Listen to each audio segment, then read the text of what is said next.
BPSC maker के एक और एपिसोड में आप सभी का स्वागत है। आज की इस वीडियो में 10 मई 2023 से संबंधित बिहार करंट अफेयर्स और साथ ही राष्ट्रीय और अंतर्राष्ट्रीय घटनाओं से करंट अफेयर्स के जितने भी प्रश्न बनेंगे सारी जानकारी आपको विस्तार पूर्वक दिया जाएगा। जो भी छात्र रेगुलर इस श्रृंखला को फॉलो कर रहे हैं, आपको पुनः बता दूं, इस श्रृंखला के यानी कि डेली करंट अफेयर्स की इस श्रृंखला के तमाम पीडीएफ फाइल को आप बीपीएससी मेकर ऐप के माध्यम से डाउनलोड कर सकते हैं।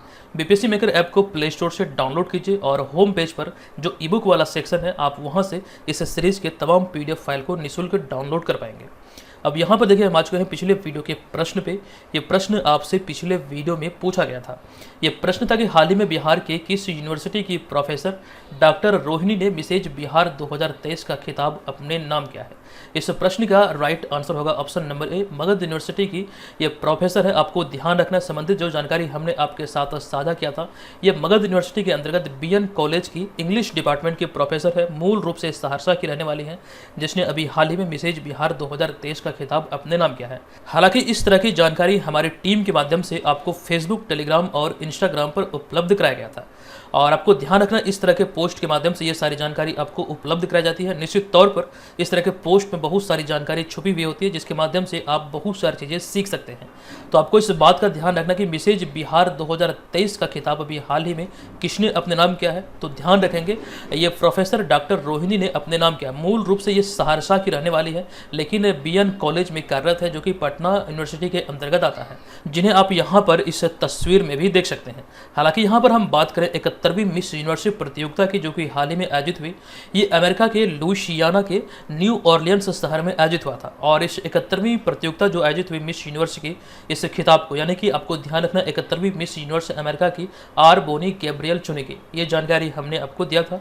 हालांकि आपको यहाँ पर इस बात का भी ध्यान रखना कि सरगम कौशल मिसेज वर्ल्ड 2022 का खिताब अपने नाम किया है और सरगम कौशल रहने वाली है जम्मू कश्मीर की, और भारत को 21 वर्ष बाद मिसेज वर्ल्ड का खिताब मिला है। और इनसे पहले 2001 में जो लास वेगास में ये प्रतियोगिता आयोजित हुई थी मिसेज वर्ल्ड की, तो अदिति गोवित्रिकर ने भारत को यह खिताब दिलाया था। ये सारी जानकारी इस सीरीज में हमने आपको विस्तार पूर्वक दिया है। तो निश्चित तौर पर इस तरह के पोस्ट के लिए आप हमें फेसबुक, टेलीग्राम और इंस्टाग्राम पर जरूर फॉलो कीजिएगा। सभी का लिंक इस वीडियो के डिस्क्रिप्शन में है। अब यहाँ पर पहले प्रश्न में जाने से पहले एक जानकारी ये ध्यान रखिएगा, जो लोग मंथली करंट अफेयर्स को फॉलो करते हैं, तो अप्रैल 2023 वाला जो बिहार स्पेशल करंट अफेयर्स है वो चैनल पर अपलोड हो चुका है। जो मंथली करंट अफेयर्स का प्लेलिस्ट बना है 2023 वाला, आप वहाँ पर जाकर के इस वीडियो को देख सकते हैं। तकरीबन 1.5 घंटे का ये वीडियो है। निश्चित तौर पर यहाँ से बहुत सारी चीज़ें आपको सीखने को मिलेगा, क्योंकि यहाँ पर जो चीज़ें हमने आपको विस्तारपूर्वक पढ़ाया है, ये कहीं भी आपको पूरे यूट्यूब पर देखने को नहीं मिलेगा। ये 100% आपसे वादा है। तो एक बार इस वीडियो को जरूर देख लीजिएगा। यहाँ पर ऊपर आई बटन पर इस वीडियो का लिंक आ रहा होगा। चलिए, अब यहाँ पर आज की इस वीडियो की हम शुरुआत करते हैं। आज के इस वीडियो का हमारा पहला प्रश्न है कि हाल ही में आई एक आंकड़े के अनुसार बिहार में शिक्षा वाले विद्यालयों की संख्या बढ़कर अब कितनी हो गई है। सबसे पहले यहाँ पर हम बात करेंगे इसकी संख्या बढ़कर कितनी हुई है। तो परसेंटेज के आधार पर आपको ध्यान रखना है, कुल मिलाकर अब ये बढ़कर हो चुकी है 99%, यानी कि ऑप्शन नंबर सी यहाँ पर इस प्रश्न का राइट आंसर होगा। अब यहाँ पर आपके मन में ये सवाल उठ रहा होगा कि ये शिक्षा वाला विद्यालय क्या है। हालांकि इस बारे में हम लोग यहाँ पर बात करेंगे, लेकिन उससे पहले कुछ अहम जानकारी है वो देख लेते हैं। तो सबसे पहला पॉइंट हमारा यहाँ पर है कि सूचना के अधिकार के तहत मिली जानकारी के अनुसार बिहार में अब 99% यानी कि 99% विद्यालय शिक्षा वाले विद्यालय हो गए हैं। तो यहाँ पर जो ये डेटा देख रहे हैं कि बिहार में अब 99% विद्यालय शिक्षा वाले विद्यालय हैं। तो ये ओवरऑल पूरे बिहार के बारे में यहाँ पर लिखा गया, यानी कि बिहार में जो जिलों की संख्या ये 38 है, तो पूरे जिलों के बारे में यहाँ पर दर्शाया गया। हालांकि हम बात करें जिलों के अंतर्गत यानी कि जिला कैटेगरी में, तो आपको यहाँ पर इस बात का ध्यान रखना है कि इसके तहत सबसे ज़्यादा पूर्वी चंपारण में 3607 स्कूल शिक्षा वाले हैं, जबकि इसके अतिरिक्त अगर हम बात करें, आपको ध्यान रखना है कि मधुबनी में 3259, गया में 3249 और इसके अतिरिक्त मुजफ्फरपुर में 3195, पटना में 2590 स्कूल शिक्षा वाले स्कूल हैं। हालांकि यहाँ पर हम अगले पॉइंट में बात करें तो रिपोर्ट के अनुसार राज्य भर में प्राथमिक से उच्च माध्यमिक तक जो स्कूल हैं इसकी संख्या है 75,466, लेकिन इनमें से 74,422 स्कूलों को शिक्षा का दर्जा मिल चुका है। ये यहाँ से आपको ध्यान रखना है। एग्जैक्ट अगर ये आंकड़ा पूछा जाए तो ये चीज़ें यहाँ पर आपके लिए कारगर साबित हो सकती हैं, लेकिन परसेंटेज में अगर पूछा जाए तो आपको ध्यान रखना है कि 99% जो स्कूल है बिहार में वो अब शिक्षा वाले स्कूल हैं। अब यहाँ पर ये सवाल उठता है कि शिक्षा वाला स्कूल क्या है, इसे हम कैसे आइडेंटिफाई कर सकते हैं। तो इसके बारे में यहाँ पर हमने एक पॉइंट लिखा है, इसका अर्थ क्या है। तो इसका अर्थ है कि एक ही स्कूल या फिर कॉलेज में लड़कों और लड़कियों दोनों को शिक्षा देना, यानी कि वैसा स्कूल कॉलेज जहाँ पर लड़के और लड़कियाँ यानी कि छात्र और छात्राएं एक साथ बैठकर पढ़ाई करते हों, तो वैसे स्कूल या फिर कॉलेज को शिक्षा स्कूल या फिर कॉलेज कहा जाता है। आई होप कि आप यहाँ पर इसे समझ चुके हैं। हालांकि जो पेपर कटिंग है जो आप यहाँ पर देख सकते हैं जिलावार, ये सारी जानकारी आप यहाँ पर भी इस पेपर कटिंग में भी देख सकते हैं। तो ये जिलावार शिक्षा देने वाले स्कूलों का सूची यहाँ पर दर्शाया गया है। आई होप कि आपको ये सारी चीज़ें दिख रही होगी। फिलहाल अब यहाँ पर हम चलते हैं अगले प्रश्न पे। हमारा अगला दूसरा प्रश्न है कि हाल ही में आई एक रिपोर्ट के अनुसार बिहार में कितनी आबादी पर एक बैंक है। इस प्रश्न का हमारा राइट आंसर होगा यहाँ पर ऑप्शन नंबर सी, यानी कि प्रत्येक 16,000 की आबादी पर बिहार में एक बैंक की शाखा है। तो ऑप्शन नंबर सी यहाँ पर इस प्रश्न का राइट आंसर हो जाएगा। अब यहाँ पर आपको जानकारी दे दूँ कि नवीनतम रिपोर्ट के अनुसार बिहार में 16,000 आबादी पर एक बैंक ब्रांच है, और पूरे भारत की बात करें यानी कि राष्ट्रीय स्तर की बात करें तो प्रत्येक 11,000 आबादी पर एक बैंक है।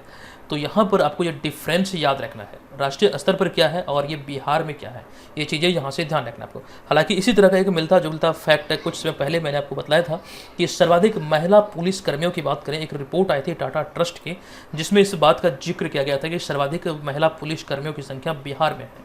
तो इस तरह से भी चीज़ों को ध्यान रखना आपको। फिलहाल अब यहाँ पर हम चलते हैं अगले तीसरे प्रश्न पे, लेकिन उससे पहले यहाँ पे देखिए बात हो रही थी बैंकों की। तो बैंकों की जो सर्वोच्च संस्था भारत में यह है आरबीआई। आरबीआई का पूरा नाम होता है रिजर्व बैंक ऑफ इंडिया। इसकी स्थापना भारतीय रिजर्व बैंक अधिनियम 1934 के प्रावधानों के अनुसार 1 अप्रैल 1935 को हुई थी।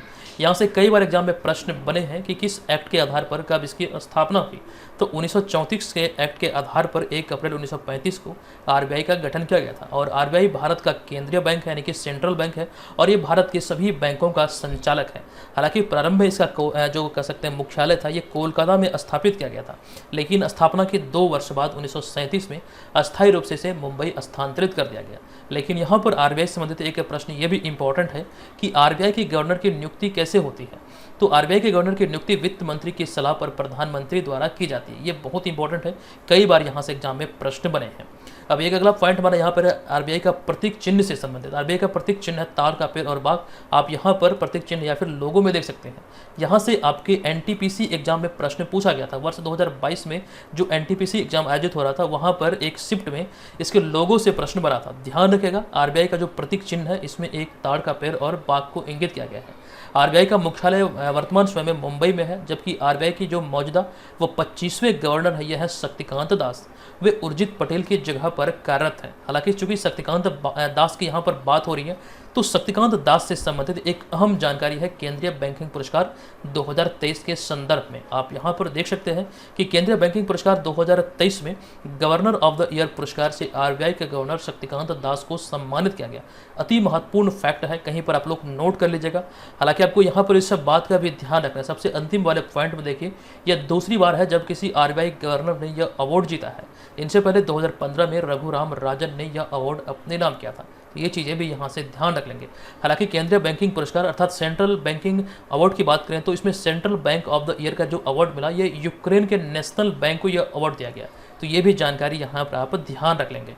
फिलहाल अब यहाँ पर हम चलते हैं अगले प्रश्न पे। अगला हमारा तीसरा प्रश्न है कि हाल ही में जारी इंटरनेट इन इंडिया रिपोर्ट 2022 के अनुसार मौजूदा समय में बिहार की कुल आबादी का कितना प्रतिशत सक्रिय इंटरनेट यूजर है, यानी कि कितना परसेंट एक्टिव इंटरनेट यूजर है बिहार में।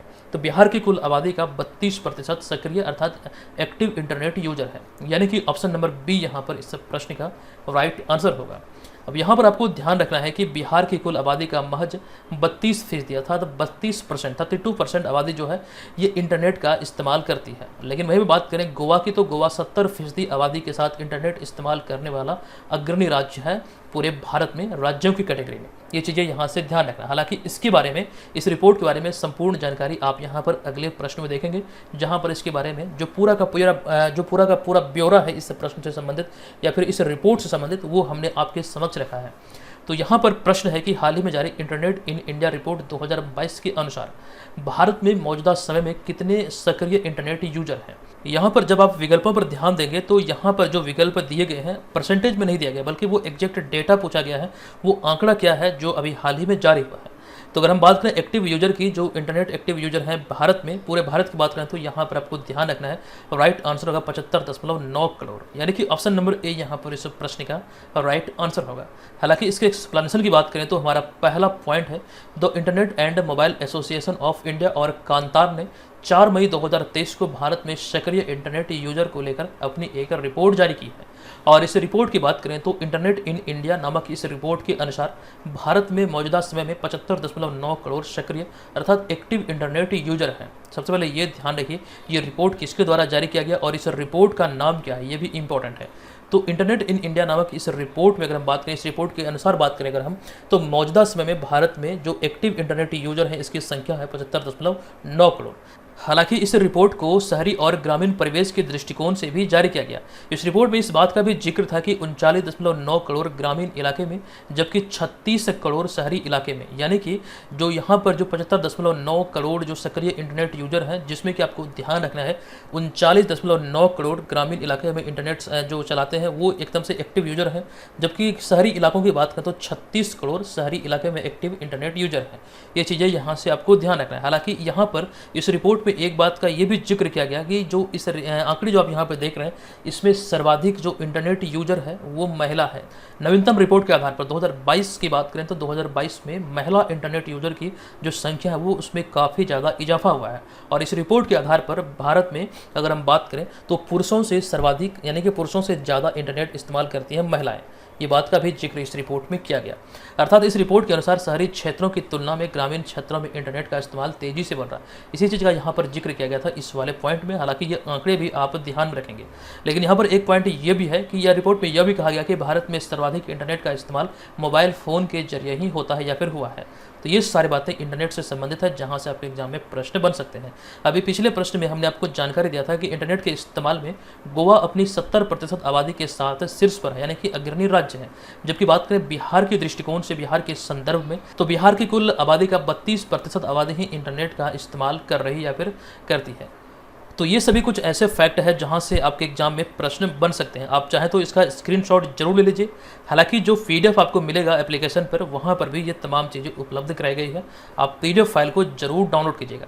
चलिए अब यहाँ पर हम आगे बढ़ेंगे, लेकिन उससे पहले आपको एक अहम जानकारी दे दूँ। आप सभी को पता है कि 69वीं BPSC एग्जाम जो आपका 30 सितंबर 2023 को आयोजित होना है, इस एग्जाम को लेकर के टेस्ट सीरीज चला जा रहा है BPSC मेकर ऐप पर, जो कि ऑनलाइन माध्यम में चल रही है। तो इसके तहत जो प्रैक्टिस पेपर 1 था, इसमें हजारों विद्यार्थियों ने पार्टिसिपेट किया था।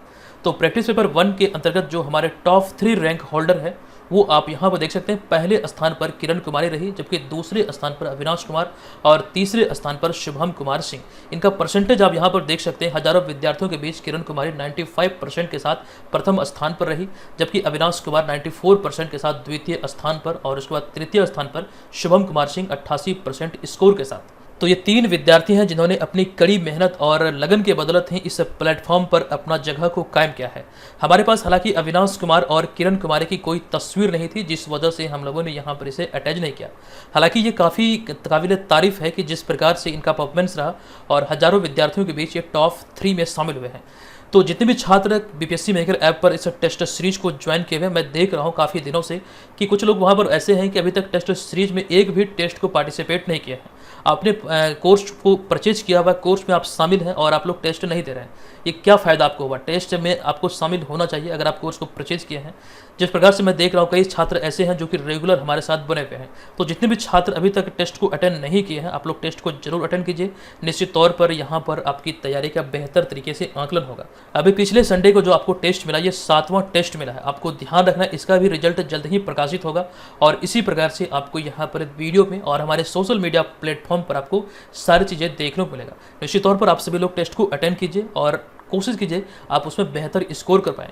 और आपको यहाँ पर एक बात का ये ध्यान रखना है, टेस्ट में एक कंडीशन ये है कि वैसे ही छात्रों का स्कोर यहाँ पर काउंट होता है जो कि पहली बार में ही अटैम्प्ट में ये पूरे के पूरे टेस्ट को अटेंड करते हैं। यानी कहने का सेंस यहाँ पर ये हुआ, अगर आप पहली बार टेस्ट को अटेंड कर रहे हैं तो पूरा टेस्ट को अटेंड कीजिए। ये नहीं कि टेस्ट को अटेंड करके आप छोड़ देंगे फिर बाद में उसे अटेंड करेंगे, तो वो आपका स्कोर काउंट नहीं होगा। जब भी आप टेस्ट को अटेंड करेंगे, ये समझिएगा आप एग्जाम दे रहे हैं BPSC वाला, उसके बाद ही आपको बेहतर फील भी होगा और आपका रिजल्ट भी बनेगा, तभी जाकर आप यहाँ पर शामिल हो सकते हैं। इस बात का आपको ध्यान रखना है।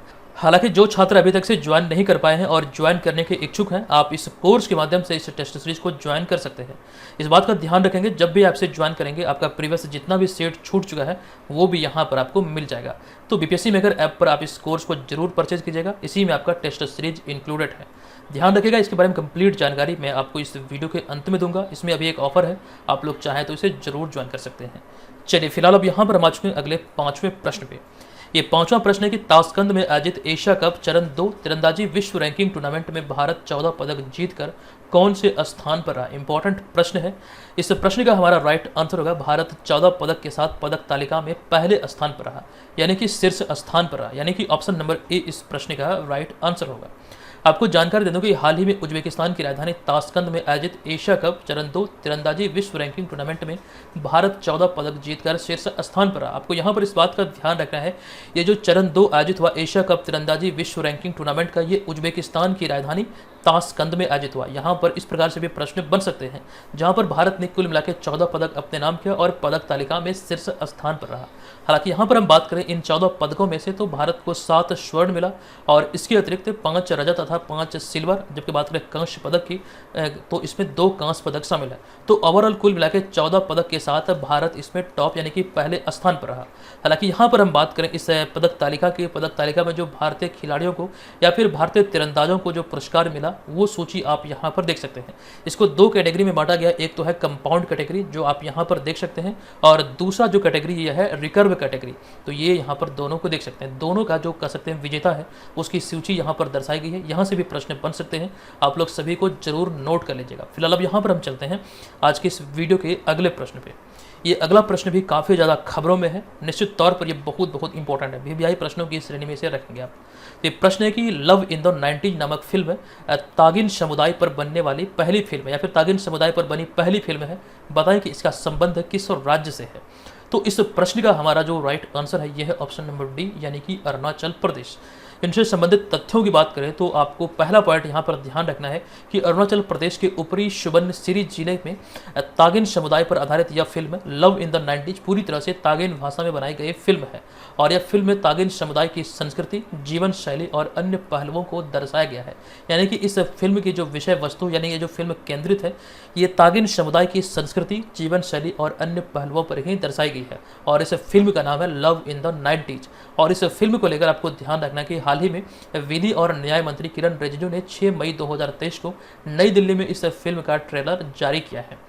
हालांकि आपको यहाँ पर इस बात का भी ध्यान रखना है, इस फिल्म का निर्देशक तापेन नातम है। यहाँ से भी प्रश्न बनने की संभावना है। इस फिल्म के पोस्टर को आप यहाँ पर देख सकते हैं, ये अभी बहुत ज़्यादा खबरों में है। तो ये सारी बातें जहाँ से एग्जाम में प्रश्न बन सकते हैं, वो सारी बातें यहाँ पर हमने आपको बताया है। निश्चित तौर पर एग्जाम में ये भी प्रश्न बन सकते हैं कि हाल ही में खबरों में रहा तागिन समुदाय किस राज्य से संबंधित है। इस तरह के प्रश्न कई बार पूछे गए हैं, खबरों में है तो पूछे जाने की प्रबल संभावना है।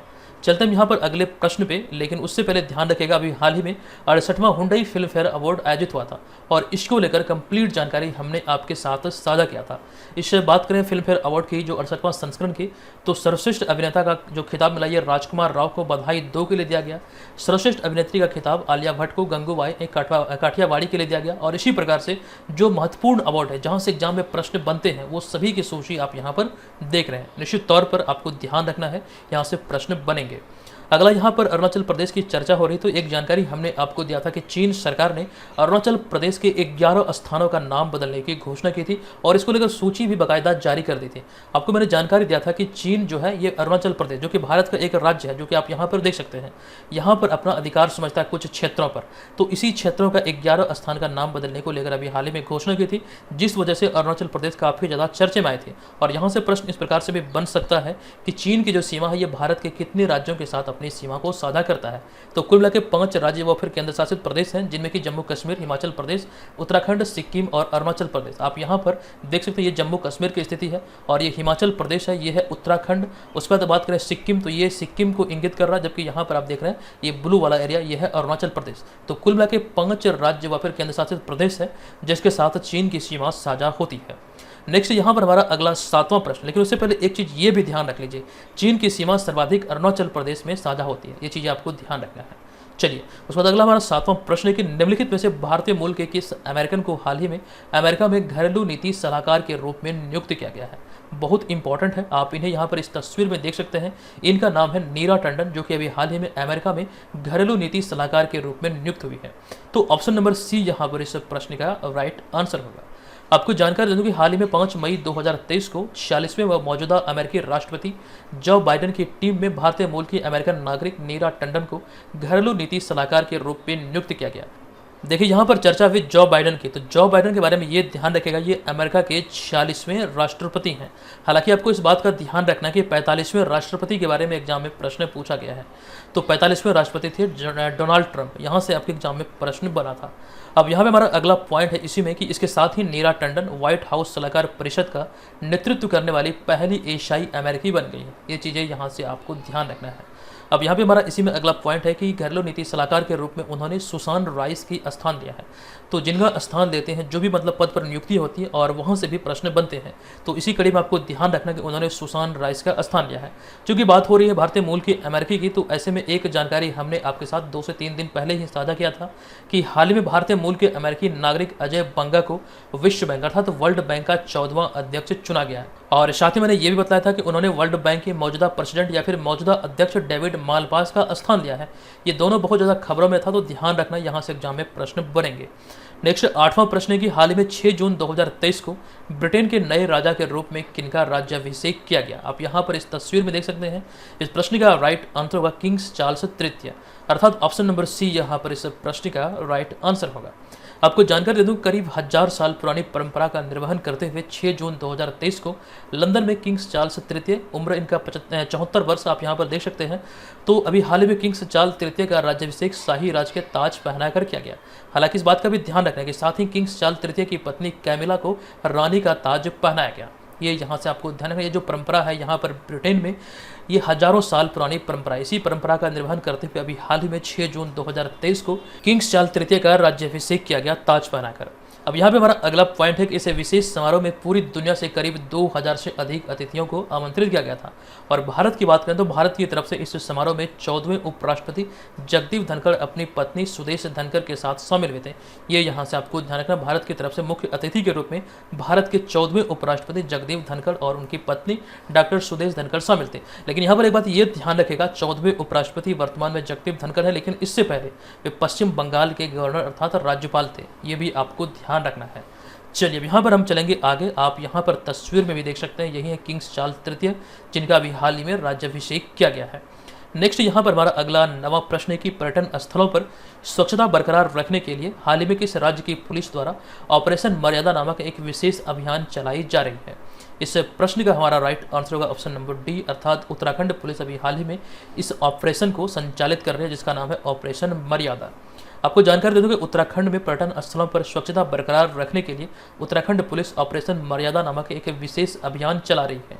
आपको ध्यान रखना कि वर्तमान में उत्तराखंड पुलिस महानिदेशक हैं director general of police Ashok Kumar, इन्हीं की अगुवाई में इसे संचालित किया जा रहा है। ये चीज़ें यहाँ से ध्यान रखें। क्योंकि यहाँ पर बात हो रही है डीजीपी अर्थात डायरेक्टर जनरल ऑफ पुलिस की, तो बिहार के संदर्भ में अगर हम बात करें तो आपको ध्यान रखना है कि दिसंबर 2022 में बिहार का नया डीजीपी अर्थात बिहार का नया पुलिस महानिदेशक राजविंदर सिंह भट्टी, शॉर्ट में RS भट्टी के नाम से भी आप इन्हें जानते हैं, तो इन्हें बिहार का नया डीजीपी नियुक्त किया गया या फिर बनाया गया है। ये दिसंबर 2022 में हमने आपको इसकी जानकारी दिया है। और उन्होंने, आपको ध्यान रखें, ये भी प्रश्न पूछे जा सकते हैं कि उन्होंने संजीव कुमार सिंघल अर्थात SK सिंघल का स्थान लिया है, जिनका कार्यकाल 19 दिसंबर 2022 को समाप्त हुआ। हालांकि संजीव कुमार सिंघल से पहले बिहार के जो डीजीपी थे वे कौन थे, तो गुप्तेश्वर पांडे थे, जिन्होंने अपने पद से इस्तीफा दिया था। ये चीज़ें आपको याद होगा, हमने कई बार आपको जानकारी दिया है। हालांकि वर्तमान समय की बात करें तो वर्तमान समय या फिर मौजूदा समय में बिहार के जो मुख्य सचिव हैं ये आमिर सुबहानी है, जो कि बिहार के सिवान जिले के रहने वाले हैं। ये भी आपको ध्यान रखें, ये इंपॉर्टेंट फैक्ट है। मौजूदा समय में बिहार के जो मुख्य सचिव है यह आमिर सुबहानी, यहाँ से भी प्रश्न बन सकते हैं। अगला 10वां प्रश्न है कि हाल ही में दक्षिण कोरिया और अमेरिका द्वारा हस्ताक्षरित वाशिंगटन घोषणा का उद्देश्य क्या है। अभी हाल ही में वाशिंगटन घोषणा व दक्षिण कोरिया और अमेरिका के मध्य इसका उद्देश्य क्या है। तो जब भी इस प्रकार के प्रश्न बने तो सारे विकल्पों को आपको ध्यानपूर्वक पढ़ना है। हालांकि यहाँ पर एक भी विकल्प हमारा सही नहीं है। तो इस आधार पर हम चुनेंगे ऑप्शन नंबर ई को, क्योंकि एक भी विकल्प यहाँ पर सही नहीं है। इसके हम यहाँ पर विकल्पों के अंतर्गत या फिर कह सकते हैं इसके एक्सप्लेनेशन की हम बात करें तो आपको ध्यान रखना कि दक्षिण कोरिया और अमेरिका द्वारा हस्ताक्षरित वाशिंगटन घोषणा का उद्देश्य उत्तर कोरिया की क्षेत्रीय आक्रामकता के खिलाफ दोनों देशों के बीच रणनीतिक साझेदारी को मजबूत करना है। यानी कि जिस प्रकार से उत्तर कोरिया यानी कि उत्तरी कोरिया का प्रकोप बढ़ रहा है या फिर जिस प्रकार से उत्तरी कोरिया परमाणु परीक्षण कर रहा है, उसी को लेकर के एक प्रकार की रणनीतिक साझेदारी है दोनों देशों के बीच हुई है, दक्षिण कोरिया और अमेरिका के बीच, जो कि वाशिंगटन घोषणा के नाम से जानी गई या फिर इसे नाम दिया गया वाशिंगटन घोषणा। अब यहाँ पर इस घोषणा की बात करें, इसमें क्या क्या चीज़ें शामिल है, तो इसके अंतर्गत आपको ध्यान रखना है कि कोरियाई महाद्वीप में एक अमेरिकी परमाणु बैलिस्टिक पनडुब्बी को तैनात करना, एक परमाणु हमलावर समूह का निर्माण करना और साथ साथ दक्षिण कोरिया के परमाणु क्षेत्र में हो रही प्रगति के विषय में जानकारी प्रदान करना। तो ये कुछ समझौता है, कुछ घोषणाएं हैं जो कि इसके तहत समाहित है, ये आपको यहाँ पर ध्यान रखना है। चलिए फिलहाल अब यहाँ पर हम आगे बढ़ेंगे। हमारा अगला होगा 11वां प्रश्न। ये प्रश्न है कि निम्नलिखित में से किस देश ने हाल ही में आधिकारिक तौर पर भारत सहित 7 देशों में वीजा स्टिकर जारी करना बंद कर दिया है। ये घोषणा या फिर जो किया गया है, ये किया गया सऊदी अरब के द्वारा, यानी कि ऑप्शन नंबर डी यहाँ पर इस प्रश्न का राइट आंसर होगा। आपको ध्यान रखना कि सऊदी अरब सरकार ने आधिकारिक रूप से 7 देशों में वीजा स्टिकर जारी करना बंद कर दिया। हालांकि यहाँ पर आपको इस बात की ध्यान रखना है कि इस जगह पर ई वीजा प्रणाली लागू कर दी है इसके स्थान पर, तो जिस वजह से अभी हाल ही में खबरों में है। अब यहाँ पर इन 7 देशों की बात हो रही है, तो इन 7 देशों की बात करें तो इसमें जॉर्डन, संयुक्त अरब अमीरात अर्थात यूएई, मिस्र, भारत, बांग्लादेश, फिलीपींस और इंडोनेशिया, तो कुल मिला के 7 देश इसमें शामिल हैं। हालांकि आपको यहाँ पर ध्यान रखना, इस पहल का जो उद्देश्य है ये डिजिटलीकरण को बढ़ावा देना ही इसका एक उद्देश्य है, जिसको लेकर अभी हाल ही में ये घोषणा किया गया सऊदी अरब के द्वारा। नेक्स्ट हमारा यहाँ पर 12वां प्रश्न है कि प्रत्येक वर्ष किस तिथि को विश्व रेड क्रॉस दिवस मनाया जाता है, यानी कि वर्ल्ड रेड क्रॉस डे किस दिन मनाया जाता है। तो इस प्रश्न का राइट आंसर होगा प्रत्येक वर्ष 8 मई को, यानी कि ऑप्शन नंबर बी यहाँ पर इस प्रश्न का राइट आंसर होगा। आपको जानकारी दे दूं कि विश्व रेड क्रॉस दिवस प्रत्येक वर्ष 8 मई को मनाया जाता है और इस साल वर्ल्ड रेड क्रॉस या फिर विश्व रेड क्रॉस दिवस के थीम की बात करें तो इसका थीम क्या है, तो everything we do comes from the heart, ये 2023 का इसका निर्धारित थीम है। इस दिवस को मनाने के उद्देश्य की बात करें तो इस दिवस को मनाने का मुख्य उद्देश्य असहाय व घायल सैनिकों और नागरिकों की रक्षा करना ही इसका एक उद्देश्य है, जिसको लेकर प्रत्येक वर्ष ये मनाया जाता है। तो ये प्रश्न है कि हाल ही में चर्चे में रहा फ्यूगो ज्वालामुखी किस देश में अवस्थित है। इस प्रश्न का हमारा राइट आंसर होगा ग्वेटामाला, यानी कि ऑप्शन नंबर बी यहाँ पर इसका राइट आंसर होगा। आपको यहाँ पर जानकारी दे दूं कि मध्य अमेरिकी देश से ग्वेटामाला में अवस्थित फ्यूगो ज्वालामुखी सक्रिय हो जाने के कारण चर्चा में, यानी कि एक्टिव ज्वालामुखी के तौर पर ये बिहेव कर रहा है, ये अभी हाल ही में एक्टिव हुआ जिस वजह से ये खबरों में आया। आप यहाँ पर इस तस्वीर में भी देख सकते हैं। आपको यहाँ पर जानकारी दे दूं कि यह ज्वालामुखी मध्य अमेरिका का सबसे ज़्यादा सक्रिय ज्वालामुखी है और इस वजह से भी आपको ध्यान रखना ये मध्य अमेरिकी देश से ग्वेटामाला में है। अब यहाँ पे हमारा अगला पॉइंट है ज्वालामुखी से संबंधित। कॉमन रूप से कई बार ये प्रश्न एग्जाम में बने हैं कि ज्वालामुखी के मुंह को क्रेटर कहा जाता है। हालांकि एक जानकारी हमने हाल ही में आपके साथ साझा किया था कि अप्रैल 2023 में खबरों में रहा इल्सा क्या है। ये इल्सा अमेरिका नहीं बल्कि ऑस्ट्रेलिया में इस दशक में आया सबसे शक्तिशाली चक्रवात है। ये चीज़ें यहाँ से आपको ध्यान रख लेना है। चलिए अब यहाँ पर हम चलेंगे आज के इस वीडियो के प्रश्न पे। आज के इस वीडियो का हमारा प्रश्न है कि नेशनल ग्रीन ट्रिब्यूनल अर्थात एनजीटी अर्थात राष्ट्रीय हरित अधिकरण ने ठोस और तरल कचरे का वैज्ञानिक रूप से प्रबंधन करने में नाकाम रहे बिहार सरकार पर पर्यावरण क्षतिपूर्ति के तौर पर कितने करोड़ रुपए का जुर्माना लगाया है। इस प्रश्न की कंप्लीट जानकारी हमने आपके साथ साझा किया था। आप लोग कमेंट कीजिए, बताइए इसका राइट आंसर क्या होगा। कोशिश कीजिए कि जो भी प्रश्न कमेंट बॉक्स में आप लोग लिखेंगे उसे विस्तार पूर्वक लिखिए। विस्तार से लिखने का फायदा ये होता है कि चीज़ों को आप लंबे समय तक याद रखने में सक्षम हो पाते हैं। हमारे जितने भी स्टडी मटेरियल और नोट्स साथ साथ जो टेस्ट सीरीज है, खास करके आपके 69वें बीपीएससी एग्जाम के लिए, वो सभी स्टडी मटेरियल नोट्स आदि को आप बीपीएससी मेकर ऐप के माध्यम से प्राप्त कर सकते हैं। बीपीएससी एग्जाम की बेहतर तैयारी के लिए जो हमने नोट्स लॉन्च किया है वो आप यहाँ पे देख सकते हैं। ये तमाम जो सिलेबस आधारित नोट्स है वो आपको बीपीएससी मेकर ऐप पर बीपीएससी वाले कोर्स में उपलब्ध कराया गया है, जिसमें सिलेबस आधारित नोट्स के अतिरिक्त बिहार जीके का भी इसमें सीरीज शामिल है। इसके अतिरिक्त करंट अफेयर्स का पूरा पैकेज यहाँ पर आपको प्रदान किया जा रहा है, यानी कि दोबारा से आपको कहीं से भी करंट अफेयर्स पढ़ने की आवश्यकता नहीं है। इस सीरीज में आपका बिहार, राष्ट्रीय, अंतर्राष्ट्रीय तीनों घटनाओं का एकदम से संपूर्ण संग्रह मिल जाएगा आपके एग्जाम तक। तो ये तमाम स्टडी मटेरियल और नोट्स आपको बीपीएससी मेकर ऐप पर इस 69वीं बीपीएससी वाले कोर्स में उपलब्ध कराया गया है। इस एग्जाम की प्रस्तावित तिथि की बात करें तो ये प्रस्तावित तिथि है 30 सितंबर 2023, यानी कि जो आयोग ने दिशा निर्देश दिया है इस एग्जाम के बारे में कि 30 सितंबर 2023 को ये एग्जाम होना है। तो इस एग्जाम को लेकर के जो हमारा कोर्स लॉन्च है बीपीएससी मेकर ऐप पर, यहाँ पर जो आप देख रहे हैं तमाम स्टडी नोट्स इसके तहत उपलब्ध कराए गए। इसी में आपका टेस्ट सीरीज भी इंक्लूड है। हालांकि इस कोर्स में एक ऑफर भी चल रहा है, तो ऑफर का लाभ लेने के लिए जब आप कोर्स को परचेज कर रहे होंगे तो आपको कूपन कोड अप्लाई करना है BM100 का, जिसके बाद कोर्स में आपको भारी डिस्काउंट मिलेगा। हालांकि यहाँ पर हम इस ऑफर की बात करें तो यह ऑफर एक लिमिटेड पीरियड ऑफर है, तो जितना जल्दी हो सके आप इस कूपन कोड का इस्तेमाल करके इस कोर्स को जरूर ज्वाइन करें। निश्चित तौर पर आप यहाँ पर हमारे टेस्ट सीरीज के माध्यम से जो इस कोर्स में आपको दिया जा रहा है, इसके माध्यम से हजारों विद्यार्थियों के बीच अपनी तैयारी का आप सही तरीके से आकलन कर पाएंगे।